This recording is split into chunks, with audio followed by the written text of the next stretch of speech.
Kua roa a Kiwa e arahi ana I te ao I roto I ngā kaupapa mati, no te pōne I whakarewa I rātou I wā rātou puka mati hō, I roto I te reo Māori me te reo Pākehā.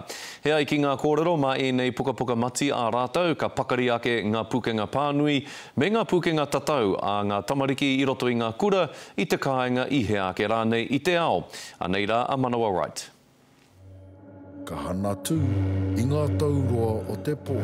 He rau mi hangarau hō, hei whakapāoro I o tātou kōrero tuku iho.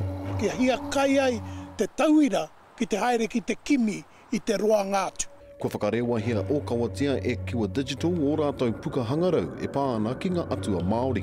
Tāne, me ngā kete o te wānanga. The iPhone, the device, is really the new marae as far as I see it. And so those devices, by thinking about how we use them to share content, is the way of the future. Koe nei momo kōrero he whakahiko I te hinengaru. E tūhono tahi ana I ngā hangarau ike o Kiwa, me tō rātou mate aone ki te reo. We've come up with a special type of software that enables literacy function through swiping to read, touching to listen, and tapping on the words to actually pronounce what's been on the screen.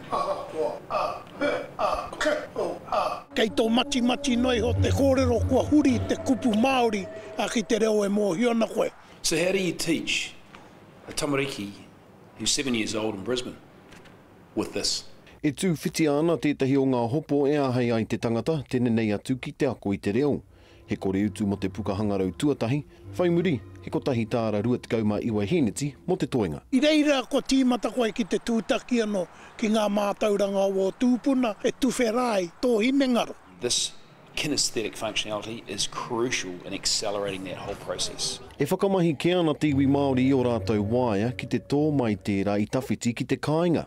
Nō reira he taonga tūhono noa tēnei hangarau ki ngā mahi e mahia ki nei tiwi Māori a mohoa. Manawa Wright, Te Karere.